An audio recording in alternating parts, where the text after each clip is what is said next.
luar biasa. Airport di era Jokowi luar biasa. Presiden yang lalu kemana aja? Shalom, saudara yang diberkati oleh Tuhan Yesus. Salam jumpa dalam kasih Tuhan.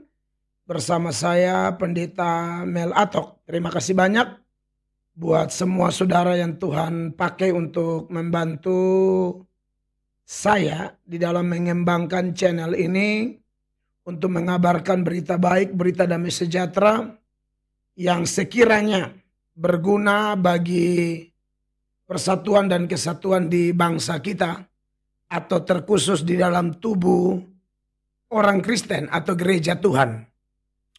Saudara yang dikasihi oleh Tuhan Yesus, saya akan menanggapi video yang di depan sesuai tema bahwa kaget lihat perubahan Ahmad Dhani, ya. Seperti yang saudara lihat di video itu bahwa ada satu sudut pandang yang berbeda dari artis Ahmad Dhani terhadap Bapak Presiden kita. Tentu sebagai warga negara Indonesia, kita mengikuti pemberitaan yang lalu-lalu di media berkaitan dengan pilkada yang kemarin, pemilihan presiden. Kita lihat bahwa memang ada pandangan politik yang berbeda antara saudara Ahmad Dhani dengan kubu Bapak Jokowi, ya, Bapak Presiden yang kita kasih, kita hormati. Dan kita sudah tahu seperti apa pemberitaannya. Ini hanya sebagai pembanding saja bahwa melihat video yang tadi saya cukup kaget, saya senang. Ya, ini sudut pandang saya sebagai rohaniawan, sebagai pendeta saya senang sekali. Tentu kalau sudut pandang para politikus atau orang-orang di dalam dunia politik tentu berbeda mungkin, ya. Saya kan tidak bertalenta di situ. Bahkan saya sendiri sebagai pendeta pernah ditawarin bermain politik, tapi saya tidak mau. Karena saya sudah komitmen dan mohon kekuatan Tuhan supaya kalau bisa dengan kekuatan Tuhan saya setia sampai akhir sebagai seorang hamba Tuhan, sebagai seorang pendeta, dan tidak ada pekerjaan yang lain lagi. Ini betul-betul pekerjaan yang saya cintai karena ini anugerah luar biasa yang Tuhan beri. Karena saya selalu sampaikan bahwa sebenarnya tanpa orang-orang seperti saya atau pendeta siapapun, pekerjaan Tuhan yang bernama pemberitaan Injil itu bisa berjalan. Bisa. Sebab waktu hari Natal yang memberitakan Injil yang di dalamnya adalah kelahiran Yesus Kristus Tuhan Sang Juru Selamat di kota Daud adalah malaikat. Waktu Yesus bangkit pun yang memberitakan Injil adalah malaikat juga. Berarti sebenarnya untuk memberitakan Injil tidak perlu manusia. Tidak perlu pendeta, tidak perlu kami capek-capek sekolah teologi. Cukup Tuhan pakai malaikat dan selesai. Tapi faktanya Tuhan pakai para nabi, Tuhan pakai para rasul, raja, hakim. Bahkan orang-orang yang bukan nabi seperti Nehemia, Tuhan pakai mereka. Dan hari ini dari begitu banyak pendeta saya mengucap syukur dapat kesempatan yang sangat berharga menjadi hamba Tuhan. Dan saya mohon kekuatan Roh Kudus supaya saya setia sampai akhir. Sebab ketika orang tawarkan saya jadi anggota dewan, pernah bermain dalam politik dalam salah satu partai, karena katanya saya sudah KKR keliling, jadi secara emosional saya mempunyai ikatan emosional dengan banyak orang. Lalu itu mau ditunggangi oleh para politikus untuk, ayo Pak Pendeta main politik. Saya bilang, saya berjanji dalam nama Yesus saya mau jadi pendeta sampai mati. Begitu. Jadi maksud saya ialah kalau ada pandangan orang politik ketika melihat video Ahmad Dhani yang tadi itu yang memuji Pak Jokowi, padahal dulu berseberangan atau punya pandangan politik yang berbeda, ya saudara bisa menilai sendiri. Tapi saya pribadi mau lihat sisi yang lain. Ini memang pemicu bagi saya mau bicara tentang topik perubahan seseorang. Ya. Yang pertama yang saya mau sampaikan begini. Semua manusia itu pasti punya sisi positif, sisi negatif. Walaupun orangnya boleh dikategorikan orang yang bagi anggapan orang lain atau orang-orang tertentu menganggap, wah orang ini menjengkelkan sekali, tidak jaga mulut. Lalu orang ini tidak baik, bikin kacau dan lain sebagainya. Orang ini tidak takut akan Tuhan. Orang ini imannya tidak beres, misalnya begitu. Katakanlah seperti si bungsu. Dalam cerita di Lukas 15 ya. Ayat 11 sampai ayat 32. Si bungsu di situ kan menggambarkan orang berdosa ya. Dan saudara tahu sebagai anak bungsu yang menjadi gambaran orang berdosa, dosa si bungsu itu luar biasa. Yang pertama, dia menganggap apa yang bapak punya lebih penting dari bapak sendiri. Karena sebelum bapaknya meninggal dia sudah minta warisan. Dalam tradisi Yahudi warisan itu akan dibagi. Ya kalau orang tuanya sudah mau meninggal, dia sudah kasih pesan, kamu dapat ini, kamu dapat ini, kamu bagian ini. Dan nanti dia meninggal baru dibagikan toh. Tetapi anak ini papanya masih hidup, dia sudah minta bagiannya. Yang adalah milik papa untuk dia. Kan begitu. Itu sama seperti kebanyakan orang Kristen yang hanya mencari apa yang bapak punya. Kesembuhan, berkat, pangkat, kedudukan, harta, pasangan hidup, anak, pekerjaan, dan lain sebagainya. Dan saya pribadi pernah ketemu orang yang kayak begini nih. Ada beban persoalan, datang berdoa. Sudah dapat pertolongan, pergi jauh dan tidak kembali lagi. Ini tipe orang yang bagi dia apa yang bapak punya lebih penting dari bapak itu sendiri. Ya. Lalu dosa anak bungsu yang lain adalah anak bungsu itu tidak mau diatur. Makanya setelah dia dapat harta itu dia pergi jauh dari rumah bapak. Di rumah bapak itu banyak aturan. Anak ini tidak mau diatur. Makanya dia pergi jauh dari rumah bapak. Sama kayak kita sekarang ya kalau konteks orang Kristen. Kalau kita tidak mau diatur ya. Seperti kalau sudah menikah tidak boleh ada. Kalau laki-laki tidak boleh ada wanita idaman lain. Kalau perempuan tidak boleh ada pria idaman lain. Satu-satunya pasangan hidup kita sampai maut yang memisahkan. Sampai opa oma sepanjang jalan kenangan bergandeng tangan dengan penuh cinta dan kasih dan kemesraan. Apalagi taat pemerintah. Apalagi saudara di gereja saudara masing-masing. Kalau dapat gaji jangan lupa kasih perpuluhan di gerejamu. Lalu apalagi? Ya, membuang dosa-dosa, jangan minum mabuk, jangan bersinah, ya, jangan lupa ibadah dan lain sebagainya. Itu aturan-aturan di rumah Bapa. Dan saya berharap kita bisa belajar itu supaya ya sudah hidup kita diatur. Tapi si bungsu itu memang tidak mau diatur dan dia pergi. Lalu akibat dari semua itu yang terjadi ialah hartanya habis yang pertama. Yang kedua terkena bencana. Ya. Orang jauh dari Tuhan hidup duniawi dan pasti berujung habis hartanya bencana tertimpa pada dia. Dan akhirnya sisi positifnya dia berubah. Dia berpikir sudut pandangnya kepada Bapa berbeda. Ini karena saya lihat ada, menurut penilaian saya sebagai rohaniawan dari video pendek Saudara Ahmad Dhani tadi, ada sudut pandang yang berbeda dari Saudara Ahmad Dhani kepada Bapak Presiden Jokowi yang terhormat. Makanya saya waktu nonton video pendek itu saya coba bilang, wah ini saya mau coba bandingkan dengan pengajaran firman dan kiranya bermanfaat bagi sahabat semua. Ada sudut pandang yang berbeda dari si bungsu kepada bapaknya. Lalu dia pulang ke rumah bapak. Ya, berarti ada sisi positif dari si bungsu. Ayat 17 dari Lukas 15 itu dia sadar, itu kunci orang mau bertobat dimulai dengan sadar. Dia merenung dulu. Umur sudah 30 atau 40 atau 50. Apa yang sudah saya buat untuk Tuhan? Dalam umur seperti ini, lebih banyak memuliakan Allah, Lebih banyak menyenangkan Allah atau menyakiti Allah atau membuat malu nama Tuhan atau nama agama kita.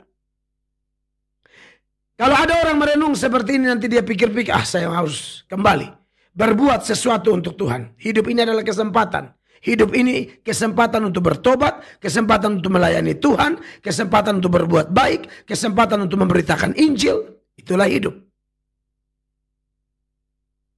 Kalau seorang Ahmad Dhani bisa punya sudut pandang yang berubah terhadap Bapak Presiden Jokowi, padahal dulu lain. Cara menilai Pak Jokowi tentu lain. Tapi sekarang saya nonton video ini, saya senang sekali. Dan saya langsung dapat ide ini. Saya tidak konsep lagi, saya mengalir saja. Ya, bahwa seorang Ahmad Dhani punya sudut pandang yang berbeda. Itu luar biasa ya. Jadi setiap manusia pasti ada sisi negatif, ada sisi positif. Jangan hanya lihat negatifnya, tapi lihat juga positifnya. Saya pribadi sisi negatif juga banyak. Tapi karena kemurahan Allah, Tuhan melahirbarukan kami, mengaruniakan iman, mempertobatkan kami, memberi kami kesempatan melayani. Dan tentu bagi orang percaya, kalau lihat orang melayani sepenuh hati, Anda temukan sisi positifnya. Saya tidak tahu dengan saudara-saudara saya yang nonton, tapi saya yakin, saya maupun Anda, kita semua tidak sempurna. Jadi, dalam diri kita pasti ada sisi negatif. Ya, bahkan ada semacam titik peralihan dari negatif menjadi positif, dari tidak baik menjadi baik. Ada perubahan. Ingat, kita bicara tentang berubah. Ya, berubah itu kan perubahan posisi ya. Malas jadi rajin, bodoh jadi pintar, tidak mau jadi mau, tidak bisa jadi bisa, melawan jadi taat, menghina jadi memuji. Dan Tuhan mau setiap orang yang betul-betul mau mengalami perubahan, rahasianya cuma satu, ya. Marilah kepadaku semua yang letih, lesu dan berbeban berat, aku akan beri kelegaan kepadamu. Itulah firman Tuhan Yesus dalam Matius 11 ayat 28. Lalu 2 Korintus 5 ayat 17 mengatakan, jadi siapa yang ada di dalam Kristus, dia adalah ciptaan baru. Yang lama sudah berlalu, yang negatif-negatif sudah berlalu, yang baru sudah datang. Jadi video yang tadi Saudara Ahmad Dhani itu saya coba seberangkan dalam konteks kita, orang percaya. Ya, kalau andai kata, kalau disuruh berharap sih, saya berharap bahwa semua kita mengalami perubahan, ya, terutama dalam hubungan kita dengan Tuhan Yesus. Dan yang berikut, yang tadi saya bilang tuh, panjang lebar, sudut pandang mulai berbeda. Kalau cara pandang Saudara Ahmad Dhani kepada Bapak Presiden Jokowi yang kita kasih menjadi berubah. Dia puji Pak Jokowi dalam video tadi. Karena airportnya bagus. Itu kalau tidak salah di Terminal 3 tuh. Di Soekarno-Hatta. Dan Saudara Ahmad Dhani memuji Pak Jokowi. Itu bagi saya luar biasa. Kaget saya. Ya. Nah, sekarang saudara-saudara, berkaitan dengan itu saya coba seberangkan dalam konteks kita orang Kristen. Bagaimana sudut pandang Anda kepada Bapa di sorga? Masih seperti bungsu kah di masa lalunya? Hanya cari apa yang Bapa punya saja lalu tolak Bapa kah? Masih maukah hidup sembarangan, tidak mau diatur oleh Tuhan? Ayo berubahlah. Atau ada orang yang sudut pandangnya kepada Tuhan Yesus juga menurut saya agak bermasalah. Melihat Tuhan Yesus sebagai pembuat mujizat saja. Makanya kalau saya lihat ada orang-orang yang cari kesembuhan. Saya pernah bikin KKR. Dan itu orang-orang dari agama lain memenuhi lapangan. Disuruh terima Yesus, dia tidak mau. Dia hanya butuh kesembuhan. Saya yakin Tuhan masih bisa bikin mujizat. Tapi mari, miliki sudut pandang yang berbeda. Yesus itu bukan sekedar pembuat mujizat. Yesus itu bukan sekedar pelindung. Yesus itu bukan sekedar apa lagi? Penolong. Yesus bukan sekedar penjawab doa ketika saudara ada masalah, saudara butuh pergumulan, Yesus sang jawaban. Atau Yesus bukan sekedar pemberi jodoh atau pemberi anak. Yesus itu Tuhan, saudara-saudara. Yesus Kristus itu Tuhan. Dia bukan sekedar nabi. Jadi saya melihat kalau saudara Ahmad Dhani punya sudut pandang yang berbeda terhadap Pak Presiden Jokowi, menjadi doa dan harapan saya. Bahkan video-video seperti ini, apapun video pembukanya, tapi tentu ada kaitan karena sudut pandang berubah. Kalau sudut pandang kita kepada seseorang bisa berubah, menjadi doa saya, menjadi harapan saya dari setiap doa dan pemberitaan Injil yang saya lakukan, bahwa ada orang yang punya sudut pandang yang berbeda, sudut pandang yang berubah terhadap Tuhan Yesus Kristus. Dia bukan hanya penyembuh, walaupun itu dia mampu melakukannya. Sekarang pun kalau Anda sakit, Anda berdoa sungguh-sungguh, kalau dia mau, pasti Anda sembuh. Anda belum punya pekerjaan, Anda bertobat, berdoa, mendahulukan kerajaan Allah. Matius 6 ayat 33 mengatakan, yang lain akan ditambahkan. Maksudnya, kebutuhan kita. Makan, minum, pakai, pekerjaan. Saudara minta apa? Tuhan bisa kasih. Tapi ingat, kalau sudah Tuhan kasih itu semua, saya mau kasih tahu saudara ya, itu semua kan pemberian. Istri pemberian, suami pemberian, anak pemberian, pangkat pemberian, kedudukan pemberian, uang pemberian, tanah pemberian, mobil pemberian. Ya, kebutuhan-kebutuhan makan, minum, semua pemberian. Tapi Allah yang kita sembah, dia itu Allah yang cemburu.